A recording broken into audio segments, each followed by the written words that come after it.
보수의 시각으로 정치 현안을 들여다보는 보수의 품격 시간입니다. 이은주 전 의원과 함께합니다. 어서 오십시오. 네, 안녕하세요. 네, 요즘 뭐 많이 바쁘시죠? 각종 현안 관련해서 방송도 굉장히 많이 하시고 유튜브도 많이 나가시고. 네. 네. 책 하나 써야 되는데 지금 독촉 받다가 야단 맞고 있어요. 출판사에. 아. 지금 예정보다는 이 목차만 써놓고 네. 쓸 시간이 별로 없어가지고. 방송도 워낙 많고 요즘 뭐 활동도 많이 하시잖아요. 네. 그리고 제가 세계사를 좋아하다 보니까 네. 국제정치, 국내 정치 있는데 국제정치에서 거의 세계사 책이 돼버렸어요. 다음에 또 그 책 이야기도 한번 나눠볼 수 있더라고요. 그러니까요. 빨리 나와야지 일단. 그죠? 네. 오늘 현안들이 많으니까 이제 네. 이은주 전 의원의 생각들을 좀 파헤쳐 보겠습니다. 자, 먼저 해병대로 가보겠습니다. 외압 의혹 관련해서 윤석열 대통령이 개입했다. 이게 이제 이 박정원 전 수사단장의 진술서에 나오는 내용이라고 이 이야기가 되고 있는데, 네. 자, VIP가 격노하면서 장관과 통화한 뒤 이렇게 됐다는 진술서의 내용인데요. VIP가 이제 윤석열 전 대통령을 지칭하는 것일 테고, 국방부도 또 해병대 사령관도 이 내용에 대해서는 부인을 했습니다. 네. 자, 이렇게까지 입장이 크게 엇갈리는 가장 큰 이유와 배경이 뭘까요?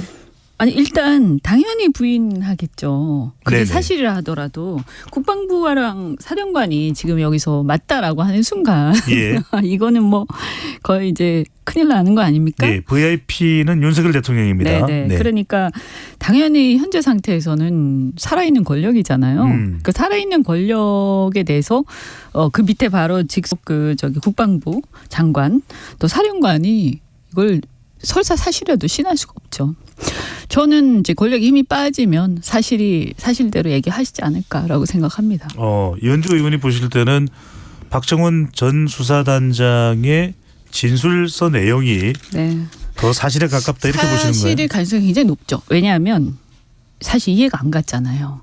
왜 장관이 결재까지 다 하고 서로 다 상의하고 다 얘기했는데 아니 이것을 왜 중간에 빼라고 입장을 번복하는 거지. 자기가 사인까지 다 해놓고 군의 일반적인 우리가 공무원 세계라든가 일반적인 회사 조직에서도 이렇게 하는 경우는 나중에 문제가 돼요. 반드시. 그런데 심지어 이렇게 국민적 관심사가 있는 사안에 대해서 장관이 사인 서명 결재를 다 하고 나서 이렇게 뒤집는다. 이것은 장관이 어떻게 할 수 없는 장관보다 더 위선해서 압박을 한 것이고요. 최소한 안보실장이죠.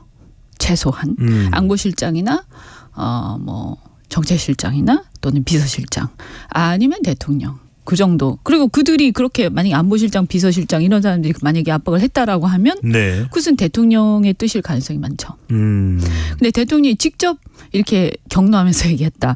이것은 사실 충격이긴 하죠. 보통은 대통령의 뜻을 받들어서 안보실장이나 이런 쪽에서 압박을 하는 경우가 많지 않습니까? 그런데 이걸 보니까 대통령이 직접 표신해서 얘기했다. 야, 이게 살아있는 권력에 대해서 불의에 굴복하지 않고 이 어떤 국민들이 볼 때는 그냥 옳은 길을 갔다라고 과거의 윤석열 검찰총장에 대해서 기억하시잖아요. 그죠? 그런데 지금 보면 너무나 위선된 상황, 이게 사실이라고 한다면 너무나 모순된 상황에 사실 충격 그리고 엄청난 실망. 또 그것이 이제 아주 분노로 연결이 되고 있죠. 네, 박정원 전 수사단장의 VIP 윤석열 대통령을 거론한 것에 대해서 국방부 또 해병대 사령관 대통령실은 전면 또 아니라고 이렇게 부인을 하고 있습니다. 아니라고 하죠. 이거 기라 만약 맞다라고 하는 순간 이제 특검을 거부할 수가 없고요. 또 그 특검은 대통령까지 수사를 해야 되고요. 네. 이것이 사실이면 이것은 대통령이 헌법을 위반한 거죠. 법률을 위반하고. 민주당은 수사 외압 의혹과 관련해서 국방부 장관과 차관, 해병대 사령관과 대통령실 관계자 등에 대한 공수처 고발을 검토 중이라고 또 알려지고 있는데요.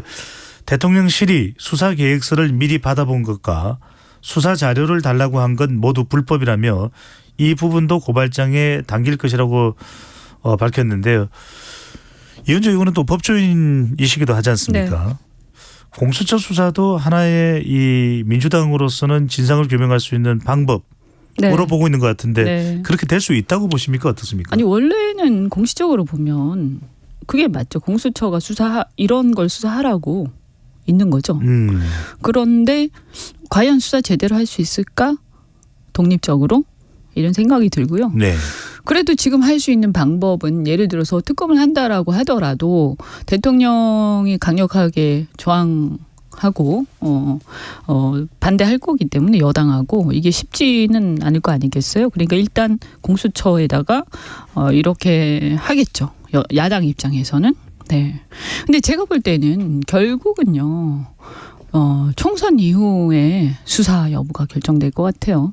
총선 이후에. 그전에는 어렵고요.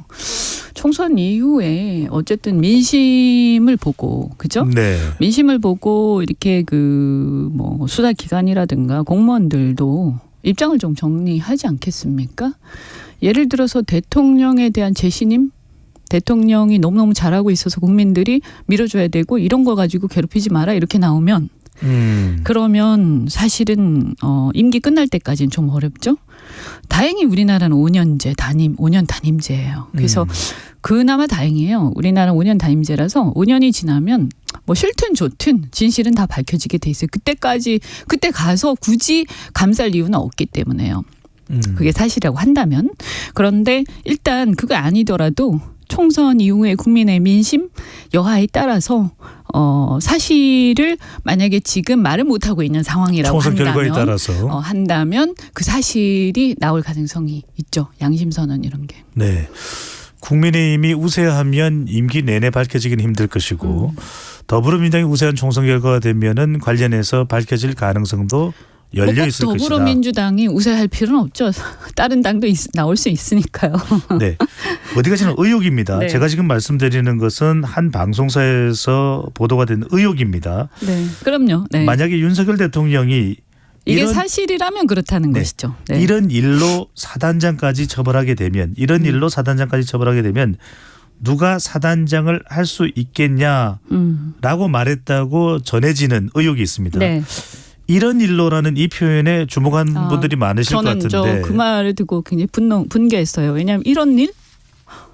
젊은 상병이 지금 막 갑자기 울컥하는데 젊은 상병이 죽은 게 이런 일인가요? 그죠? 이런 나라에서 어떻게 부모들이 자기 정말 애지중지 키운 아들을 군대 보냅니까? 물론 전쟁이 일어나면 자기 목숨이 어떻게 될지 알 수가 없죠. 뭐 군인뿐만이 아니라 일반 민간인들도 그렇지만 지금 그런 상황은 아니잖아요. 그런데 이곳은 뭐 전쟁 나가서 전사한 것도 아니고 말이죠. 정말 구명조끼 안 입히고 제가 그 방송 봤어요. 그 소방관이 그 얘기 하더라고요. 어쨌든 이런 물속에 들어갈 때는 물살이 셀 때는 구명조끼나 안전장구가 채비되지 않은 상태에선 그들은 절대 안 들어가는 것이 철칙이다. 기본이겠죠. 안전장치는. 네, 그 기본이죠. 그런데 해병대가 도와주는 건 좋은데 뭐 왜 그 친구들 그러니까 그 장병들은 뭐 무슨 파리 목숨도 아니고요. 너무 저는 분개해서 이런 나라에 정말 아들 보낼 수 있을까? 그리고 우리 장병들은 왜냐하면 이것이 어떤 가치로운 죽음이에요. 이것이 정말 한마디로 만약에 사실이라면 사단장이 대통령과 그 윗선에 잘 보이기 위한 어떤 용도로 이용된 거 아닙니까? 저는 우리가 일련의 사태들 이태원 참사 그다음에 오송 지하차도 이 모든 참사들의 근본 원인이 뭐냐. 대통령이요. 그런 사람들이 자기 개인적으로 잘 보여서 이 사람들한테 상을 주고 평가하고 이런 게 아니라 자기의 마땅히 해야 할 책무를 다할 때 칭찬하고 인사해서 이익을 주고 해야 되는 거예요. 근데 지금 우리나라의 행태를 쭉 보면 이태원 참사도 마찬가지예요. 경찰들의 인사 기준이 뭐냐 도대체. 개인적으로 사사롭게 대통령이나 윗선의 마음에 드는 것, 그들한테 아부를 잘하는 것, 그들한테 홍보를 잘하는 것, 그들한테 뭔가 언론에 좋게 나타나서 멋있게 나타나서 그것이 마치 이렇게 잘 보이고 막 흐뭇해하고 대통령이 흐뭇해하고 그러면 그것이 인사의 기준이 되고 자기 휘하의 장병들을 잘 챙기고 맡은 바 책임을 다하고 국민들한테 충성을 다하는 것이 국민의 안전을 위해서 충성을 다하는 것이 그것이 인사의 기준이 아닌 거예요. 저는 근본 모든 일련의 참사의 근본 원인은 바로 그것이다. 인사의 기준이 공적이지 않고 사적이기 때문이다. 라고 생각합니다. 궁금해서 여쭤봅니다. 결국 이첩을 하지 않은 것으로 이첩을 하지 말라고 명령을 내렸는데 그것을 듣지 않고 이첩을 하려고 했다는 것이 이제 항명죄 박정훈 전 수사단장에게 이제 내려진 것인데 궁금한 건 결국 경찰이 지금 군 사망 사건에 대해서는 수사하도록 되어 있지 않습니까? 네. 그러면 혐의자들 다 넘어가더라도 또 경찰에서 수사해서 임성근 사단장이든 대대장이든 누구든 직접적으로 처벌받아야 되는 상황이 아니면은 그때 가려질 수도 있는데 그때도 가려질 수 있고 변호인들을 대동할 수가 있고 그렇죠. 사단장이 만약에 그게 참 이상한 문제. 그러니까요. 그런 거예요. 대응을 얼마든지 할 수가 있는데 왜 이첩 자체도 못하게 하고 이렇게 그러니까 해병대 내에서 네. 끝없는 갈등이 벌어지고 있는데 왜 이렇게 되는 걸까요? 그러니까 보통은요. 아니 그리고 원래 법적으로요. 지금 수사가 이게 군 내부 사망 사건이기 때문에 우리 법률상 군 내부에서 수사를 많이 못하도록 돼 있어요. 그냥 사실관계만 확정해서 빨리 이첩하도록 돼 있고 수사는 경찰이나 검찰에서 하도록 돼 있거든요. 왜냐하면 군 내부의 사망 사건은요 자꾸 은폐하려고 하니까요. 그래서 그 공정성을 독립성을 담보할 수 없다라고 해서 법이 그렇게 하고 있어요. 그러니까 이첩을 수사단장이 하는 단계까지 가서 이게 결재까지 됐잖아요. 그럼 무조건 이첩해야 되는 거예요. 거기서 갑자기 번복해서 이첩하지 말라라고 하는 게 더 잘못된 거예요. 저는 그 명령 자체가 위법한 명령일 가능성이 많다. 그렇게 판단될 가능성이 많고 그래서 이것은 항명이 아니다라고 저는 생각을 해요. 항명이라는 것은 적법한 명령에 대해서 항명을 했을 때 항명이 되는 거죠. 위법한 명령을 자꾸 강요를 하는데 그것은 정당행위거든요. 법률상. 그래서 그런데 일단 근데 왜 그렇게까지 무리를 할까? 그들이 이렇게 되면 이게 문제가 불거질 거랑 뻔히 알 텐데 무리하는 거 아니에요. 문제가 안 불거질 수도 있죠. 물론 은폐될 수도 있지만 그런 걸 아무리 기대한다고 해도 그 리스크를 안을 필요가 없는데 경찰에 가서 소명을 잘 해가지고 자기가 빠져나올 수도 있을 거 아니에요. 근데 왜 이렇게까지 할까? 저는 그게 일단 이렇게 그 그러니까 기소는 아니지만 사실관계가 이렇게 혐의 사실이 적혀가지고 올라가면 경찰로 당연히 군 내부에서는 보직 해임을 해야 될 거예요. 사단장을. 보직 해임을 하는 순간 사실 그 사람은 이제 출세를 하기 쉽진 않죠. 물론 군 경력이 거의 끝이 난다고 봐야 되나요? 끝까지 전 뭐 군 내부는 잘 모르겠습니다만 상당한 이제 타격을 받겠죠. 그리고 일단은 보직 해임하고 그 사이에는 뭔가 다른 일을 할 수가 없죠. 왜냐하면 유죄가 될 수도 있기 때문에 이 결론 날 때까지는.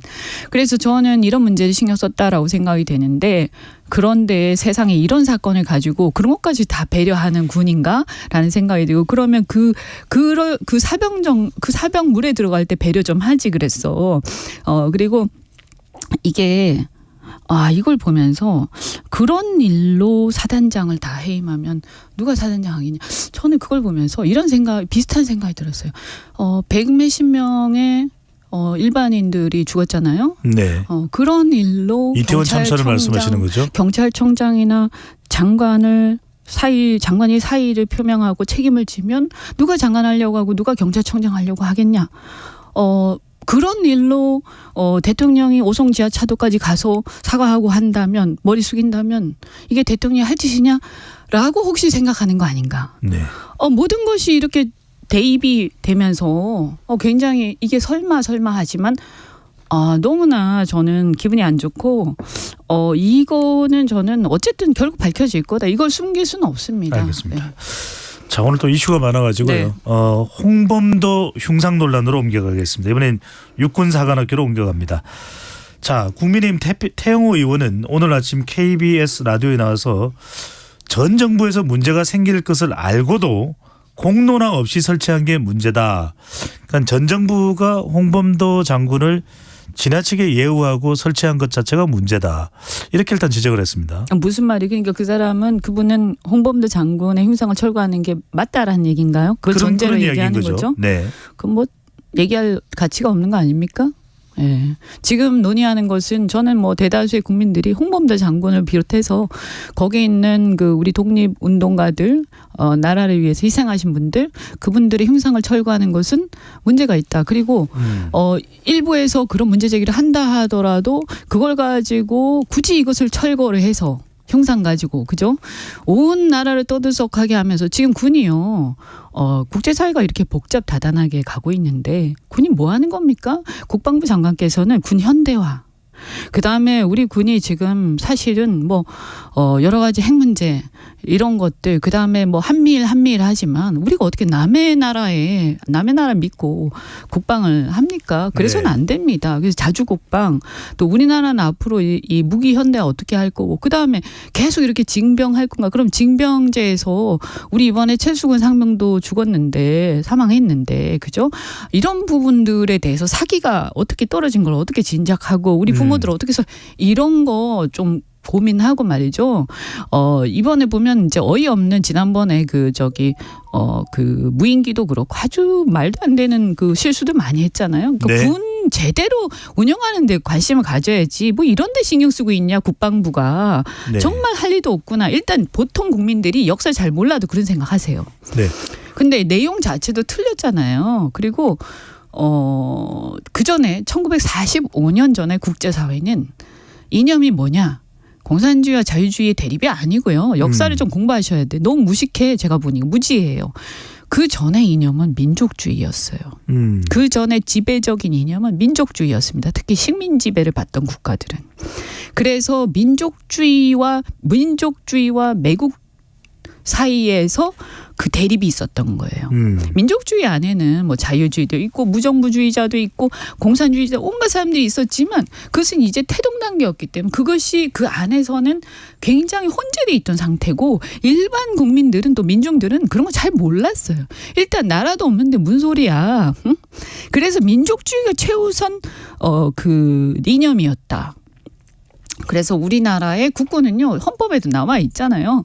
1919년 3월 1일 3.1 독립운동의 정신을 이어받아서 대한민국이 있는 거예요. 그러면 그 대한민국의 국군의 근본 정신은 그 어떤 우리의 주체성과 자주국방 그죠? 그리고 우리가 독립된 국가로서의 우리의 국체를 유지하는 것. 그것에서부터 국군이 시작이 되고 독립군이 우리 국군의 효시입니다. 네. 근데 이것은 마치 그게 아니고 그전에 독립운동 다 취소.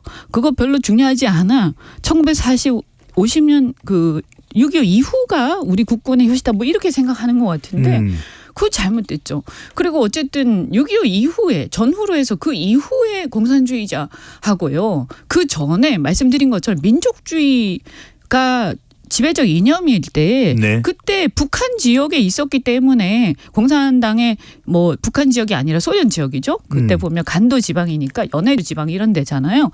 그런데 있으면서 공산당에 가입한 거하고 완전 다른 얘기죠. 네. 소련이 2차 대전 끝날 때 해방을 시킬 때 소련이 북쪽에서 내려왔고 미군이 해양으로 해서 들어온 거 아닙니까? 일본으로 해서. 의원님 말씀 도중에 죄송한데 역사적인 이야기는 우리가 많이 다뤄가지고 오늘 궁금한 점은 뭔가 다른 사안 없이 좀 느닷없이 뜬금없이 이제 홍범도 장군의 이제 흉상 철거 이전 논란이 나왔는데 공통적으로 이제 적용되고 있는 최근에 이제 사안들을 보면은 네. 반공 관련해서 또 하나는 이제 소련 공산당에 입당하는 반공이 있고 문재인 정부에서 상당히 이제 예우가 됐던 홍범도 전 장관 쪽에 이제 홍범도 장군에게 초점이 맞춰져 있는데 일각에서는 뭐 뉴라이트가 부활하는 거 아니냐 이런 얘기가 나오는데 이 부분은 어떻게 보시는지요? 뭐 그렇게 생각할 수 있죠. 저도 뭐 근거를 갖고 말씀드리는 건 아닙니다만 어쨌든 뉴라이트의 생각이 그런 거죠. 그죠? 그래서 일본은 이 우리나라를 지배하면서 우리나라가 다행히 근대화가 될 수 있었고 그죠? 그래서 대한민국의 시작은 대한민국이라는 자유 대한민국의 건국이 대한민국의 시작이다. 이런 인식을 갖고 있는 거잖아요. 그리고 그전에 일본은 우리 역사에서 불가피하게 굉장히 좋은 일을 한 것처럼 이해를 하고 그리고 위안부는 성매매였고 또 우리 강제 동원은 돈 받고 간 거다 임금 받고 이렇게 인식하고 있잖아요. 근데 저는 그래서 그런 관점에서 보면 홍범도 장군은 우리 국군하고 상관없는 사람인 거죠. 독립운동한 역사는 그죠? 대한민국 국군은 1945년 이후에 대한민국이 건국된 이후부터 있는 거고 그 전하고는 상관이 없는. 근데 이렇게 되면요, 나라가 근본이 없는 나라가 되는 거예요, 그죠? 그리고 우리의 독립운동 이거는 저는 그러니까 민족을 아예 그러면 이 사람들이 민족이나 국가의 개념도 없는 아나키스트들인가 싶기도 한데 또 그것도 아니지 않습니까? 굉장히 자신의 권력과 국가를 또 강조를 하잖아요. 자기가 필요할 때는. 그래서 앞뒤가 안 맞는 굉장히 위선적인 행태를 보이고 있고요. 일단 우리 민족의 정기를 훼손하고 있다. 우리 국민 모두가요. 그때 독립운동 하신 분들 또 이회영 선생 같은 경우는 정말 서울에 내놓으라 하는 서울 시내 땅에 뭐 몇 분의 1이 다 그 사람 땅이었는데 그걸 다 팔아서 독립운동 시흥무관학교 한 대 설립하는데 다 쓰고 사실 그 자손들은 재산이 별로 없으세요. 이런 사람들을 어떻게 그렇게 취급할 수가 있지? 그러니까 이 독립 영웅들이고 많은 또 국민들로부터 존경도 받는 영웅들인데 네. 윤석열 대통령이 연찬에서의 발언도 이념을 상당히 강조하고 있습니다. 그래서 제가 얘기하는 거는 이념 좋다 이거예요. 근데 이념이 아니잖아 이것은. 저는 이게 이념이 아니라고 생각해요. 우리가 얘기하는 자유민주주의에서 이념은 자유와 개인의 자율성과 선택권을 보장하는 그 이념이에요. 그런데 지금 윤석열 대통령께서는 아까도 얘기했던 그 최수근 상병 사건에 대한 수사에서도 독립성과 개인의 어떤 자율성 이런 것들이 마구 무시되고 국가의 권력이 국민을 마치 부속품화하는 이런 것들을 당연시하고 있어요.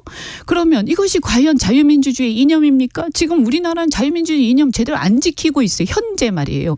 근데 지나간 걸 가지고 그것도 45년 이전은 이념 자체가 민족주의였지 자유주의 그런 이념 자체가 아니에요. 냉정기는 50년 정도 돼서 시작이 돼요. 그러니까 그 전에 역사도 제대로 모르는 상태에서 옛날에 민족주의자들 중에서 공산주의에 조금이라도 뭐가 티끌이 묻은 사람들 다 찾아내서 이것은 저는 이념이라기보다는요 약간 근본주의적 행태다. 우리가 이슬람 근본주의 하잖아요. 이 테러리스트들 보면 이슬람이 아니면 못 참는 거 아니에요. 이런 것처럼 약간 굉장히 그 맹목적인 근본주의에 빠져 있다. 이거 매우 위험하다. 자칫 잘못하면 이것은 전체주의. 파시즘으로 갑니다. 네. 그래서 사람들이 서로가 어떤 아주 의미 없는 일들로 서로가 서로를 손가락질하고 해치고 급기야는 죽이기까지 하는 그런 위험한 상태로 가기 때문에 대통령께서 국가의 지도자가 어떻게 이렇게 얘기하시고 이렇게 생각하실까. 네. 매우 위험하다. 연찬의 발언 중에서 또 하나 주목받는 것이 언론도 전부 야당 지지 세력들이 잡고 있어 24시간 24시간 내내 우리 정부 욕만 한다. 자, 이건 어떤 인식 기준으로 이해를 해야 될까요? 그러니까 아까 제가 이념 얘기했지만 자유민주주의의 가장 근본 이념 자유. 언론의 자유입니다. 그래서 자유민주주의자, 전 자유민주주의자, 제가 스스로도 그렇게 얘기하고 제가 철저한 그 자유주의자인데 저는 어떻게 생각하냐면요. 아니 그거 언론의 자유잖아요. 그리고 언론의 속성과 책무 자체가 비판입니다. 살아있는 권력을 비판하는 거예요. 야당보다 당연히 여당을 비판하는 거예요. 야당은 지금 권력이 없지 않습니까? 뭔가 행포를 부리고 싶어도 한계가 있어요. 물론 입법권이 있지만 국회 다수당이긴 한데. 네, 우리나라는 대통령제 국가라서 우리가 만약 내각제라면 좀 다르죠. 다수당이 권력을 갖고 있죠. 그런데 우리나라는 대통령제 국가고 그것도 제왕적 대통령제라는 문제가 심각한 대통령제를 갖고 있기 때문에 그래서 대통령이 모든 권력을 다 집중돼 있습니다. 임명권도 그렇고. 그래서 사실 야당이 있지만 국회가 견제할 수 있는 게 굉장히 한계가 있고요. 그래서 문제는 뭐냐면 여당도 우리는 미국하고 달리 여당에서는 비판을 별로 안 하지 않습니까? 이게 문제인 거죠. 미국은 대통령제라도 선진국 대통령제는요. 공화당에서 트럼프 비판하고 민주당에서 바이든 비판하세요. 의원들이. 심지어는 지지도 야당 대통령 후보 지지할 때도 있어요. 의회가 완전히 상권 분립이 돼 있기 때문에. 대통령제가 제대로 운영되려면 상권 분립이 철저히 돼야 돼요. 내각제는 대통령과 그러니까 총리와 그 국회가 같이 가죠. 책임 정치를 정치를 하는 거기 때문에. 그래서 인기가 없어지면 그 내각이 인기가 없어지면 국회가 같이 해산되고 같이 책임지잖아요. 의원님 이건 어떨까요? 윤석열 대통령은 뭔가 근거를 가지고 정부나 대통령을 비판하면 되는데 후쿠시마 예를 들면서 좀 선동한다, 가짜 뉴스다 이렇게 또 이야기를 하는데요. 뭐가 가짜 뉴스예요? 국민들이 걱정하는 거 사실이잖아요. 여론조사에서도 그렇게 나오고요. 국민을 대변하는 것은 정치의 의무고 사실은 대통령께서 국민들이 걱정하는 것을 새겨 들으셔야 되는 거죠. 싫다는 거잖아요. 그리고 후쿠시마 오염수의 위험성 여부는 미미할 수는 있으나 무해하지는 않습니다. 분명히. 그것은 팩트고요. 미미하나 무해하진 않다면 그리고 그것은 불확실하다. 아직까지 확실하지 않은 게 너무나 많다. 우리가 왜냐하면 이것은 사상 초유의 처음 있는 일이기 때문에 검증된 게 아니에요. 그래서 불확실한 미래에 대해서 국민이 걱정하고 그것이 우리한테 어떠한 이익도 국가적 이익, 국익을 가져다 주지 않을 때 대통령이 해야 될 일은 주권자인 국민을 대변하는 일이지 개인의 어떤 사사로운 관계나 친분을 가지고 거기에서 잘못된 판단을 하시면 안 되는 거죠. 네. 그래서 국민이 비판하거나 언론이 비판하거나 문제를 지적하는 당연한 것이고요. 언론의 책무예요. 그리고 제가 볼 때 사실 원래 언론이라든가 문학이나 이런 데들은 비판의식이 굉장히 그 리버럴들이잖아요. 자유주의자들이 많으세요. 그래야 또 문화예술도 잘 되는 거고 영혼이 자유로워야 비판도 잘 되고 의심이 많기 때문에 취재나 사실 확인도 잘 하시는 네. 거예요. 그래서 이런 것들은 저는 당연한 것이다. 그래서 권력자가 예를 들어서 택도 아니게 정말 막 천박한 그런 예를 들면 막 이렇게 사생활을 막 들이파가지고 옐로우 페이퍼처럼 하는 건 문제겠지만 알겠습니다. 그게 아니면 그것은 대통령으로서의 숙명이죠. 권력자로서. 주제가 하나 있는데 이거 짧게만 네. 좀 의견을 듣고 싶어서요. 총선 전후로 이제 이 개각이 있을 것 같은데 여권 내에서 원희룡 국토부 장관의 양평 출마설이 거론되고 있고 한동훈 장관은 총선에 뭐 안 나갈 거다 나갈 거다. 설왕설래가 있는데 선대위원장설도 나옵니다. 이거 어떻게 보시는지요?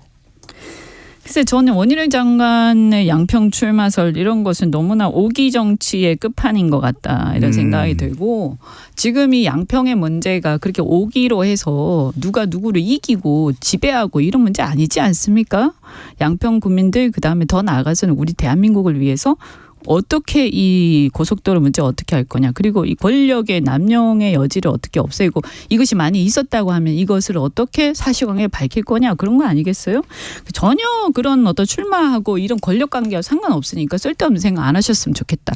이런 생각이 들고 한동훈 장관 문제는 그분은 이제 지금 윤석열 대통령 최측근이시죠. 네. 그래서 한 몸입니다. 한 몸. 그런데 뭐 나가서 이렇게 했을 때 뭐 우리 지지층을 결집하는 효과는 있겠죠. 그러나 진영 대립이 더 심해질 것이고요. 국민 통합은 더 파괴될 것이다. 그래서 궁극적으로는 국가와 우리나라를 생각한다면 정말 우리의 국민의 통합과 진영 정치의 종결을 원하신다면 조금 자제하시는 게 좋겠다 이렇게 생각됩니다. 알겠습니다. 오늘 말씀은 여기까지 듣겠습니다. 이현주 전 의원과 보수의 품격 함께했습니다. 잘 들었습니다. 네, 고맙습니다.